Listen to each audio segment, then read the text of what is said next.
မင်္ဂလာပါခင်ဗျာကျွန်တော်ကဒီနေ့သင်ခန်းစာလေးမှာဆိုရင် Photoshop ထဲမှာကျွန်တော်တို့အခုလိုမျိုးရည်နေတဲ့ဓာတ်ပုံလေးတွေကိုပါဇက်ပြန်ပြီးတော့စီအောင်ဘယ်လိုမျိုးပြုလုပ်ရမလဲဆိုတော့နီလန်းလေးတွေကိုကျွန်တော်ဒီသင်ခန်းစာလေးမှာမျှဝေပေးသွားမှာဖြစ်ပါတယ်အခုဒီမှာဆိုရင်ကျွန်တော် Photoshop software လေးထဲမှာနမူနာပြုလုပ်ပြပေးထားတဲ့ဓာတ်ပုံလေးပေါ့နော်အဲ့တော့အခုလိုမျိုးကျွန်တော်တို့ရည်နေတဲ့ဓာတ်ပုံလေးကိုကျွန်တော်တို့ပါဇက်ပြန်ပြီးတော့မှဒီလိုမျိုးလေးစီတော့ကျွန်တော်တို့ပြန်ပြီးတော့ edit ပြုလုပ်လို့ရနိုင်တဲ့နီလန်းလေးကိုမျှဝေပေးမှာဖြစ်ပါတယ်အဲ့တော့ဒီမှာကတော့ကျွန်တော်တို့ဒီမှာဒါလေးကနမူနာပြပေးထားတဲ့ပုံလေးပေါ့နော်အဲ့တော့အခုလိုမျိုးရည်နေတဲ့ပုံလေးတွေကိုဒီလိုမျိုးကျွန်တော်တို့ပါဇက်ပြန်စီအောင်ပြုလုပ်တဲ့နီလန်းလေးကိုသင်ပြပေးမှာဖြစ်ပါတယ်ဒါကြောင့်ကျွန်တော်လက်ရှိလုပ်ထားတဲ့ဒီပုံလေးကိုပိတ်လိုက်ပါတော့မယ်မသိတော့ဘူးပေါ့နော်နိုးနေလုပ်လိုက်ပါမယ်ပြီးရင်တော့ကျွန်တော်တို့ကိုပြုတ်ပြခြင်းတဲ့ဓာတ်ပုံလေးရည်နေတဲ့ဓာတ်ပုံလေးတွေကိုကျွန်တော်တို့ဖွင့်ပေးရပါမယ်ဒါကြောင့်ကျွန်တော်တို့ Photoshop ထဲမှာဓာတ်ပုံတွေဖွင့်ခြင်းနဲ့ဆိုရင်တော့ file ထဲကနေပြီးတော့ open ဒါမှမဟုတ် keyboard shortcut နဲ့ control နဲ့ o နဲ့ကိုနှိပ်ပြီးတော့ကျွန်တော်တို့ကိုပြုတ်ပြခြင်းတဲ့ဓာတ်ပုံလေးတွေကိုဖွင့်လိုက်လို့ရပါတယ်အဲ့တော့ဒီမှာတော့ကျွန်တော်ကဒီပုံလေးကိုပဲပြန်ပြီးတော့ပြပေးမယ်ပေါ့နော်အဲ့တော့ဒီမှာ select လေးပေးလိုက်ပါတယ် open ဆိုပြီးတော့ဖွင့်လိုက်ပါမယ်ဖွင့်လိုက်တာနဲ့တပြိုင်နက်ဒီရဲ့ပုံလေးကကျွန်တော်တို့ Photoshop software ထဲမှာပွင့်လာပြီဖြစ်ပါတယ်အဲ့တော့ဒီပုံလေးကိုကျွန်တော်တို့ကရည်နေတဲ့ဒီပါဇက်အနေထားလေးကိုကျွန်တော်တို့ပါဇက်ပြန်ပြီးတော့မှစိတ်သွားအောင်ပြုလုပ်လို့ရတဲ့နီလန်းလေးကိုမျှဝေပေးမှာဖြစ်တဲ့အတွက်လက်ရှိကျွန်တော်တို့ဖွင့်ထားတဲ့ဒီပုံလေးကိုအရင်ဆုံးပွားထုတ်ပေးလိုက်ပါမယ် Control J နဲ့ပွားထုတ်လိုက်မယ်ပေါ့နော်ကျွန်တော်ကဒီမှာက before နဲ့ after နှစ်ခုတွဲပြီးတော့မှပြပေးချင်တာဖြစ်တဲ့အတွက်layer လေးကိုပွားခဲ့လိုက်တာပေါ့နော်တကယ်လို့မပွားဘဲနဲ့အခုဒီရဲ့ background layer လေးအတိုင်းပဲကျွန်တော်တို့ထားလိုက်လို့လည်းရတယ်ဘာမှမဖြစ်ဘူးเนาะအဲ့တော့ပွားခဲ့လိုက်တာတော့အကောင်းဆုံးပေါ့ကျွန်တော်တို့မူရင်းပုံလေးကိုလုံးဝမပြတ်သွားအောင်ကျွန်တော်တို့ပွားခဲ့လိုက်ပါတယ်ပွားပြီးသွားပြီဆိုရင်တော့ကျွန်တော်တို့ကဒီရဲ့ပါဇက်အနေထားလေးကိုရှည်နေတဲ့နေရာလေးကိုကျွန်တော်တို့ကစိတ်သွားအောင်ပြင်ဆင်တာဖြစ်တဲ့အတွက်ကျွန်တော်တို့ဒီရဲ့ပါဇက်လေးကြီးပဲတီးသက်ဆက်လက်ပေးပြီးတော့မှ layer အသစ်တစ်ခုအနေနဲ့ကျွန်တော်တို့ပွားထုတ်ပေးခဲ့ဖို့လိုပါတယ်ဒါကြောင့်ကျွန်တော်တို့လေးဒီမှာပါဇက်အနေထားလေးကိုသီးသန့် selection ပေးဖို့ရာအတွက် Photoshop ထဲမှာကျွန်တော်တို့ selection ပေးလို့ရတဲ့ tool တွေအများကြီးရှိတယ်။အဲထဲကနေပြီးတော့ကိုကြိုက်နေတဲ့ tool ကိုအသုံးပြုပြီးတော့မှကျွန်တော်တို့ selection ပေးလိုက်လို့ရတယ်။အဲတော့ကျွန်တော်ကတော့ဒီမှာကအလွယ်တကူပဲ keyboard က L ကိုနှိပ်ပြီးတော့မှ laser tool လေးကိုကျွန်တော်တို့ခေါ်လိုက်ပါတယ်။ပြီးရင်တော့ကျွန်တော်တို့ဒီမှာဒီနှာခေါင်းနားလေးကနေပြီးတော့စပြီးတော့မှမောက်ရဲ့လက်ကလစ်လေးနဲ့ဖိဆွဲပြီးတော့မှကျွန်တော်တို့ selection ပေးလိုက်မယ်ပေါ့နော်။အဲ့တော့ဒီမှာကျွန်တော်တို့ပါဇက်အနေထားလေးကြီးပဲတီးတဲ့ကျွန်တော်တို့ဖြတ်ညက်ကလုပ်ပြီးတော့မှပွားထုတ်လိုက်မှာဖြစ်ပါတယ်ဒါဆိုရင်တော့ကျွန်တော်တို့ selection လေးပေးပြီးသွားပြီပေါ့နော်အဲ့တော့ selection ပေးပြီးသွားရင်ဒီရဲ့ပါဇက်လေးကြီးပဲတီးတဲ့ဖြတ်ထုတ်ဖို့ရာအတွက် control J နဲ့ပွားထုတ်လိုက်ပါမယ်ဒါဆိုရင်တော့ကျွန်တော်တို့ဒီမှာတစ်ချက်ကြည့်လိုက်မယ် background layer လေးမျက်စိမိတ်ထားမယ် copy ပွားထားတဲ့ layer လေးကိုပါမျက်စိလေးမိတ်ကြည့်လိုက်တယ်ဆိုရင်တော့ကျွန်တော်တို့ဒီမှာပါဇက်အနေထားလေးကြီးပဲတီးသက်ကျွန်တော်တို့ဖြတ်ထုတ်ထားတာကိုကျွန်တော်တို့တွေ့ရပါလိမ့်မယ်ပြီးရင်နောက်ထပ်တစ်ခေါက်ကျွန်တော်တို့ဒီမှာဒီအထဲကကျွန်တော်တို့နှကန်းသားလေးတွေသွားပုံစံလေးတွေကိုကျွန်တော်တို့ကတီးသက်ဖြတ်ထုတ်ပြလိုက်ပြမယ် delete နဲ့ဖြတ်ပြမယ်ပေါ့နော်အဲ့တော့ဒီကောင်လေးကိုကျွန်တော်တို့ကဒီတစ်ချက်ပြန်ပြီးတော့မှဒီရဲ့သွားပုံစံလေးတွေကြီးပဲကျွန်တော်တို့ selection လေးပေးပါမယ်အဲ့တော့ selection လေးပေးလိုက်မယ်ပြီးရင်တော့ keyboard ကနေပြီးတော့ delete နဲ့ကျွန်တော်တို့ဖြတ်ချလိုက်ပါမယ် control နဲ့ D ကိုနှိပ်ပြီးတော့ selection ကိုပြန်ဖြောက်လိုက်ပါမယ်အခုဒါဆိုရင်တော့ပါဇက်အနေထားကအခုလိုမျိုးပုံစံကျွန်တော်တို့ဖြစ်သွားပြီဖြစ်ပါတယ်အဲ့တော့ဒီလိုပုံစံဖြစ်သွားတဲ့အချိန်မှာကိုမကြိုက်တဲ့နေရာလေးတွေရှိရဆိုရင်ကျွန်တော်တို့ထပ်ပြီးတော့မှဖြတ်ညက်ကပ်ပြန်ပြီးလှုပ်လို့ရပါသေးတယ်အဲ့တော့ဒီနေရာလေးမှာဆိုရင်ကျွန်တော်တို့နည်းနည်းလေးမကြိုက်ဘူးသူ့ကို selection ပေး delete နဲ့ကျွန်တော်တို့ညီအောင်လေးဖြတ်ခဲ့လိုက်ပါမယ်ဒီရဲ့နေရာလေးတွေမှာလည်းကျွန်တော်တို့နည်းနည်းလေးအမဲသားလေးတွေပါနေတယ်ကျွန်တော်တို့ဒါလေးတွေကို selection လေးပေး delete နဲ့ကျွန်တော်တို့ဖြတ်ချလိုက်ပါမယ်ကိုကြိုက်နေတဲ့အရွယ်အစားရသွားပြီဆိုရင်တော့ control D ကိုနှိပ်ပြီးတော့ selection လေးကိုပြန်ဖြောက်လို့ရသွားပါပြီဒါဆိုရင်ဒီမှာပါဇက်အနေထားလေးကြီးပဲတီးတဲ့ကျွန်တော်တို့ဖြတ်ညက်ကတ်ထုတ်ပြီးသွားပြီပြီးရင်သွားပုံစံတွေကိုကျွန်တော်တို့မလိုချင်တာဖြစ်တဲ့အတွက် selection ပေးပြီးတော့ delete နဲ့လည်းကျွန်တော်တို့ဖြတ်ချပြီးသွားပြီအဲ့တော့ဖြတ်လိုက်တဲ့အချိန်မှာအခုလိုအနေထားလေးရသွားပါတယ်ရသွားတဲ့အချိန်မှာကျွန်တော်တို့ကနောက်ထပ်ဘာလုပ်ပေးရမှာလဲဆိုတော့ဒီရဲ့ဟနေတဲ့ပါဇက်ကိုကျွန်တော်တို့ကစစ်အောင်ဆွဲချုပ်ပေးရမှာဖြစ်တဲ့အတွက်ဒီပါဇက်ကိုကျွန်တော်တို့နှစ်ချမ်းခွဲလိုက်ပါမယ်အပေါ်ဘက်တစ်ချမ်းရဲ့အောက်ဘက်တစ်ချမ်းရဲ့နှစ်ချမ်းလေးတီးသက်ထပ်ပြီးတော့မှခွဲထုတ်ပေးဖို့လိုပါတယ်အဲ့တော့ဒါလေးကိုကျွန်တော်တို့ကဒီပါဇက်အနေထားကိုနှစ်ချမ်းထပ်ပြီးတော့ခွဲမှာဖြစ်တဲ့အတွက်အလဲကောင်ကနေပြီးတော့မှကျွန်တော်တို့ selection လေးပြန်ပြီးတော့ပိုင်းလိုက်ပါတယ် အဲ့တော့ဒီမှာဒီနားလေးကနေပြီးတော့မှကျွန်တော်တို့ selection လေးပိုင်းလိုက်ပါတယ် selection ပေးပြီးသွားပြီဆိုရင်တော့ဒီမှာ control နဲ့ J နဲ့ကိုထပ်နှိပ်ပြီးတော့မှ copy လေးပွားပါတယ်ဒါဆိုရင်ဒီမှာတစ်ချက်ကြည့်လိုက်မယ် layer 2လေးကို selection ပေးဖြုတ်လိုက်တဲ့အခါမှာဆိုရင်ကျွန်တော်တို့အပေါ်ဘက်အချမ်းလေးနှစ်ခမ်းလေးတီးတဲ့ကျွန်တော်တို့ရသွားတယ်ပေါ့နော်အဲ့တော့ layer 2လေးကိုမျက်စိလေးပြန်ပြီးတော့ဖွင့်လိုက်ပါမယ်ဒါဆိုရင်နောက်ထပ်အောက်ဘက်တစ်ချမ်းလေးကိုလည်းတီးတဲ့ကျွန်တော်တို့ကပွားထုတ်ချင်တာဖြစ်တဲ့အတွက်အောက်ကအချမ်းလေးကိုလည်းကျွန်တော်တို့ဒီမှာ selection လေးပြန်ပြီးတော့ပေးလိုက်ပါမယ် selection ပေးပြီးသွားပြီဆိုရင်တော့ကျွန်တော်တို့ layer 2လေးပေါ်မှာ select ပေးပြီးတော့ control နဲ့ J နဲ့ကိုနှိပ်ကြည့်လိုက်ပါမယ်ဒါဆိုရင်တော့ကျွန်တော်တို့ layer လေးနှစ်ခုပွားသွားမယ်ပေါ့နော်အထက်နှစ်ခမ်းတစ်ချမ်းအောက်ကနှစ်ခမ်းတစ်ချမ်းကျွန်တော်တို့သီးသန့်စီဖြစ်သွားမှာဖြစ်ပါတယ်အဲ့တော့ layer 2ကိုမျက်စိပြန်ပြီးတော့မှိတ်ကြည့်လိုက်မယ်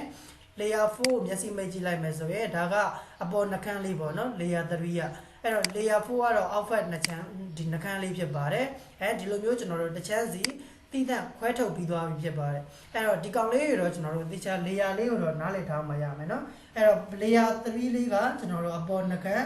layer 4လေးကအောက်နှစ်ခမ်းကျွန်တော်တို့ဒါအောင်မှဒီ layer 3 layer 4မလိုချင်ပါဘူးဆိုလဲကျွန်တော်တို့ဒီမှာသူ layer လေးပေါ်မှာ double click နှိပ်ပြီးတော့သူတို့ရဲ့ layer တွေကိုကိုကြိုက်တဲ့နာမည်လေးကျွန်တော်တို့ပြောင်းခဲ့လို့ရတယ်အဲ့တော့ဒီမှာဆိုရင် UPF ပေါ့ဒါကအပေါ်နှကန်းလေးပေါ့เนาะကျွန်တော်တို့ကိုမှတ်မိမဲ့သင်္ကေတလေးတွေ layer တွေကိုကျွန်တော်တို့နာမည်ပေးခဲ့လို့ရတယ်ဒီမှာတော့ကျွန်တော်တို့က DOWN down ပေါ့အောက်ဘက်ပေါ့เนาะဒီလိုမျိုးပုံစံလေးကျွန်တော်တို့ကလုပ်လိုက်အဲဒီက layer 2လို့မထားချင်ပါဘူးကျွန်တော်တို့က BOTH ပေါ့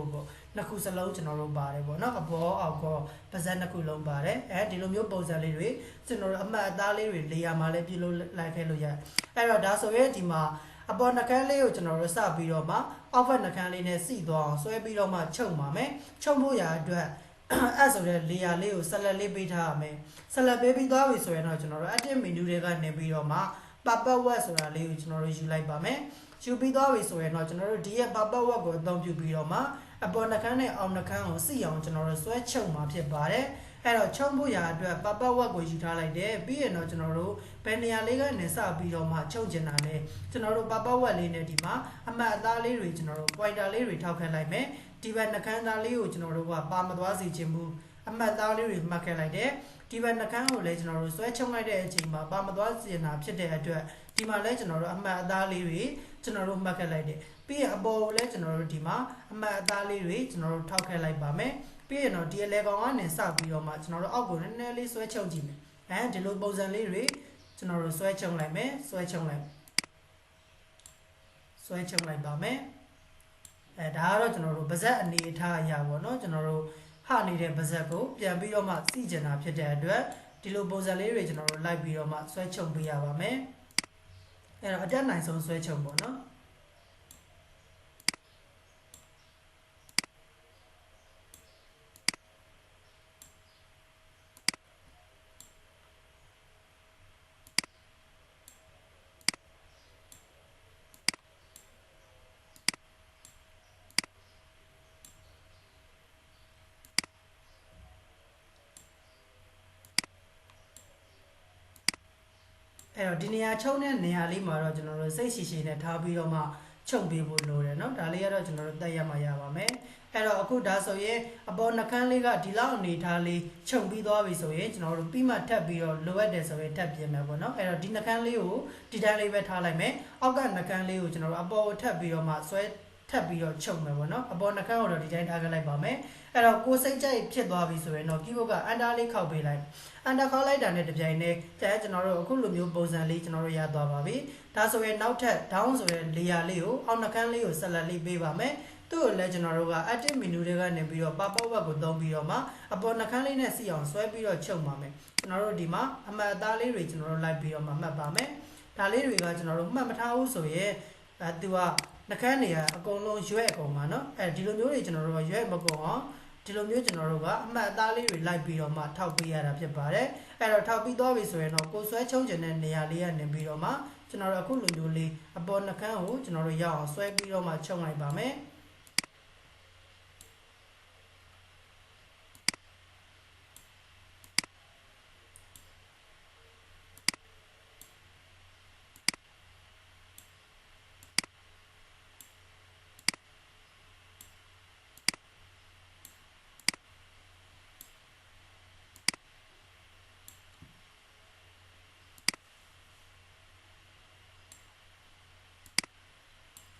ပြီးမှဒါလေးတွေကိုကျွန်တော်တို့ညီအောင်ထပ်ပြီးတော့ပြင်မယ်เนาะအခုဒီမှာတော့ကျွန်တော်တို့ကအပေါ်နှကန်းလေးနဲ့အောက်နှကန်းတွေကိုကျွန်တော်တို့အတက်နိုင်ဆုံးစီအောင်လိုက်ပြီးတော့မှလုပ်ပေးရပါမယ်အခုဒါဆိုရင်ဒီလောက်အနေထားလောက်လေးကျွန်တော်တို့စီသွားပြီပေါ့နော်အဲ့တော့စီသွားတဲ့အချိန်မှာအန်တာလေးခောက်လိုက်ပါမယ်ဒါဆိုရင်တော့ဒီလိုပုံစံအနေထားလေးဖြစ်သွားပြီအဲ့တော့ဖြစ်တဲ့အချိန်မှာကျွန်တော်တို့ဒီရဲ့ပပဝက်နဲ့ဆွဲပြီးတော့ချုံလိုက်တဲ့အချိန်မှာကျွန်တော်တို့ဒီမှာတစ်ချက်ကြည့်ရင်မညီဘူးပေါ့နော်ကျွန်တော်တို့ဘူးတွေတိတိထနေတဲ့နေရာတွေရှိတယ်အဲ့တော့ဒီကောင်လေးတွေကိုကျွန်တော်တို့ကအနားလေးတွေကိုလုံးလုံးချောချောလေးတွေဖြစ်အောင်ပြန်ပြီးတော့ပြင်ဖို့ရာအတွက်ကျွန်တော်တို့ filter တွေကနေပြီးတော့ liquify effect နဲ့ကျွန်တော်တို့အသုံးပြုပါမယ်အဲ့တော့ filter တွေကနေပြီးတော့ liquify အောင်ကျွန်တော်တို့ယူလိုက်ပါမယ် filter တွေကနေပြီးတော့ liquify ကိုယူပြီးသွားပြီဆိုရင်เนาะကျွန်တော်တို့ဒီရဲ့ forward wet do ဆိုတဲ့ဒီကောင်လေးကိုကျွန်တော်တို့ယူထားပါမယ်ယူပြီးသွားပြီဆိုရင်တော့ဒီမှာကျွန်တော်တို့ငကန်းအနားလေးတွေကိုကျွန်တော်တို့လိုက်ပြီးတော့မှကိုယ်စိတ်ကြိုက်လိုက်ပြီးတော့ညှိပေးမယ်ပေါ့เนาะအဲ့တော့ဒီမှာဇောင်းတွေတိတိထနေတဲ့နေရာလေးတွေကိုကျွန်တော်တို့ဒီရဲ့ liquify tool လေးနဲ့ကျွန်တော်တို့လိုက်ပြီးတော့မှညှိပေးလိုက်ပါမယ်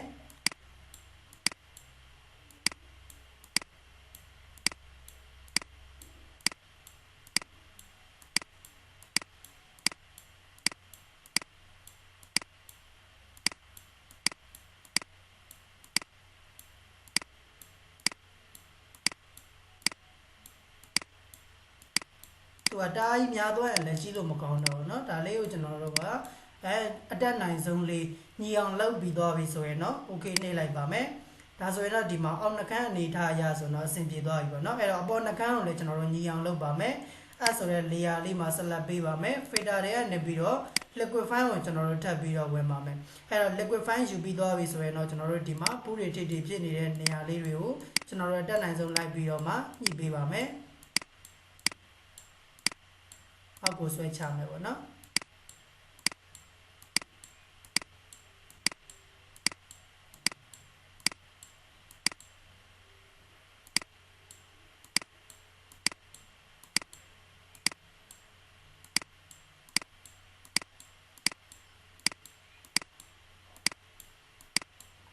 အဲ့တော့ဒါဆိုရဲဒီတိုင်းလေးထားလိုက်တော့မယ် okay နှိပ်ကြည့်လိုက်ပါမယ်အဲနှိပ်လိုက်တဲ့အခါမှာကျွန်တော်တို့ပါဇက်အနေထားရတာစီသွားပြီဒါမဲ့ဒီမှာအပေါ်နှကန်းကြီးကတိတ်ပြီးတော့စိတ်တိုင်းမကြနေဘူးပေါ့နော်အဲ့တော့မကြတာဖြစ်တဲ့အတွက်ကျွန်တော်တို့ဒီမှာအပေါ်နှကန်းလေးကိုကျွန်တော်တို့ laser tool လေးနဲ့ပဲကျွန်တော်တို့ဆက်လက်လေးပေးလိုက်ပါမယ်ဒီနားလေးကနေပြီးတော့မှကျွန်တော်တို့သူ့ကိုတက်နိုင်ဆုံးညင်ညာလေးဖြစ်အောင်ကျွန်တော်တို့ selection လေးလိုက်ပြီးတော့ပေးလိုက်မယ်ဒီနားလောက်ထိဆက်လက်ပေးပြီးတော့မှ delete နဲ့ကျွန်တော်တို့ဖြတ်ချလိုက်ပါမယ်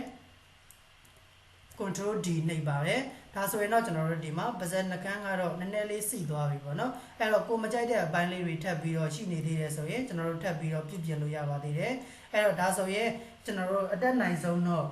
ပါဇက်ဟနေတဲ့ပုံကိုစီအောင်လေးတော့လုပ်ပြီးသွားပြီဒါဆိုရင်ကျွန်တော်တို့ဒီမှာ layer 1 copy ကူးထားခဲ့တဲ့မူရင်းပုံလေးကိုကျွန်တော်တို့ပြန်ပြီးတော့ဖွင့်ကြည့်လိုက်မယ်ဆိုရင်ကျွန်တော်တို့အခုလိုမျိုးလေးဟနေတဲ့ပါဇက်ကကျွန်တော်တို့အနည်းငယ်ကျွန်တော်တို့စီသွားပြီဖြစ်ပါတယ်အဲ့တော့ဒီကောင်လေးစီသွားတဲ့အချိန်မှာကျွန်တော်တို့တစ်ချက်ကြည့်လိုက်တဲ့အချိန်မှာဆိုရင်ပပဝက်နဲ့ကျွန်တော်တို့ဆွဲပြီးတော့မှချုံခဲ့တာမျိုးတွေရှိတဲ့အတွက်ဒီမှာကျွန်တော်တို့မညီတာ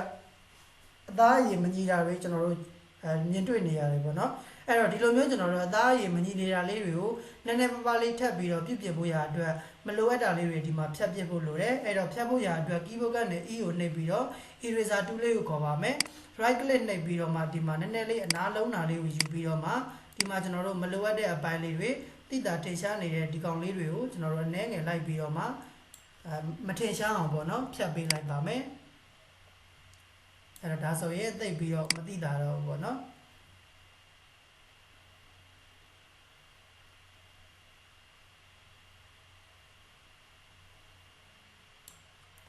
control Z ပြန်ခေါ်လိုက်ပါမယ်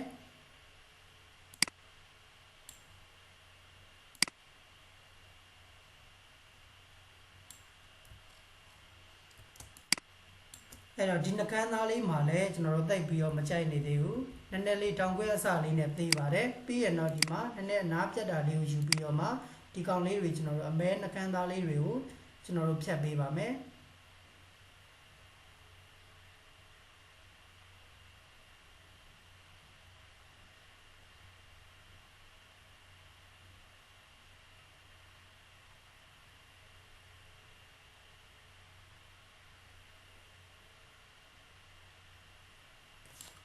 များသွားရင် control Z ပြန်ခေါ်လိုက်เนาะအဲ့တော့ ပိုပါသွားတယ်ပါတယ်ဆိုရင်သိကြည့်မကောင်းဘူး control z လေးပြန်ခေါ်ပါမယ်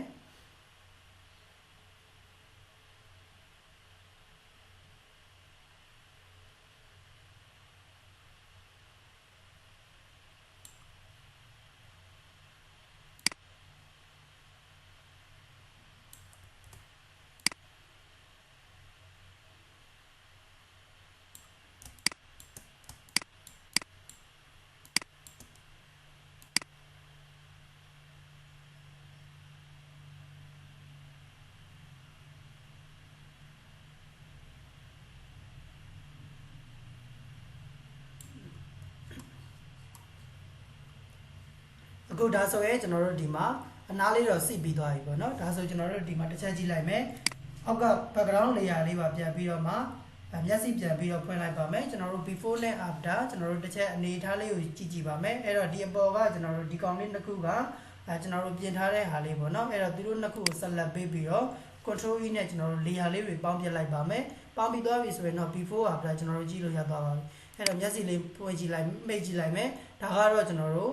မပြုတ်ပြေခင်ကပါဇက်ဟာနေတဲ့ပုံလေးပါအဲ့တော့ဒီကောင်လေးကပြန်ပြီးတော့မျက်စိလေးဖွင့်ကြည့်လိုက်မယ်ဒီကောင်လေးကတော့ကျွန်တော်တို့ပြင်ထားတဲ့ပုံလေးဖြစ်ပါတယ်အဲ့တော့ကျွန်တော်တို့ Photoshop ထဲမှာကျွန်တော်တို့အခုလိုမျိုး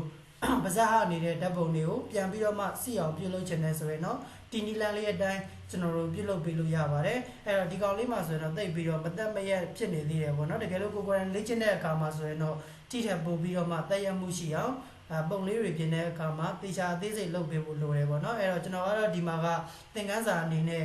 သင်ပေးတာဖြစ်တဲ့အတွက်အချိန်ယူပြီးတော့ပြပြင်ပေးလို့မရဘူးပေါ့နော်အချိန်တအားကြာသွားမှာဆိုတဲ့အတွက်ပါအဲ့တော့ကိုယ်တိုင်လေ့ကျင့်တဲ့အခါမှာဆိုရင်တော့အခုနီလာလေးအတိုင်းလိုက်ပြီးတော့လေ့ကျင့်မယ်တေချာစိတ်ရှိရှိနဲ့ကိုယ့်ရဲ့ဓာတ်ပုံလေးတွေဟာနေတဲ့ပါဇက်လေးကိုပြန်ပြီးတော့မှစီအောင်ပြုလုပ်ပေးလို့ရပါတယ်အဲ့တော့ဒီသင်ခန်းစာလေးကအားလုံးအတွက်အကျိုးရှိမယ်လို့ထင်ပါတယ်ဒါလေးကိုကိုယ်တိုင်လက်တွေ့လိုက်ပြီးတော့မှလေ့ကျင့်ကြည့်ပေးပါအကယ်၍ကိုယ်လေ့ကျင့်ကြည့်တဲ့အခါမှာကျွန်တော်တို့မရတဲ့နေရာလေးတွေရှိတယ်ကျွန်တော်သင်ပေးတာနားမလည်လိုက်တဲ့နေရာလေးတွေရှိရဲဆိုရင်လည်းကျွန်တော်ပြန်ပြီးတော့မေးမြန်းပေးလို့ရပါတယ်အဲ့တော့အခုဒီမှာဆိုရင်ကျွန်တော်တို့ကပြင်ပြီးသွားပြီပေါ့နော်ပြင်ပြီးသွားတဲ့အချိန်မှာဒီရဲ့ဓာတ်ပုံလေးကိုကျွန်တော်တို့ပုံအနေနဲ့ထုတ်ဖို့ရအတွက် file သိမ်းလိုက်ပါမယ် file နဲ့ကနေပြီးတော့ save နဲ့သိမ်းလိုက်မယ်အဲ့တော့သိမ်းပြီးသွားပြီဆိုရင်တော့ဒီပုံလေးကိုကျွန်တော်တို့က PSD file နဲ့မလို့ချင်ဘူးတခါတည်းဓာတ်ပုံအနေနဲ့တန်းထုတ်ချင်တယ်ဆိုရင် save type ဆိုတဲ့ format နေရာလေးမှာ PNG format ကိုရွေးပြီးတော့မှဒီမှာကိုပေးချင်တဲ့ file name လေးပေးပြီးတော့ကျွန်တော်တို့ save ဆိုတာလေးနှိပ်လိုက်ပါမယ်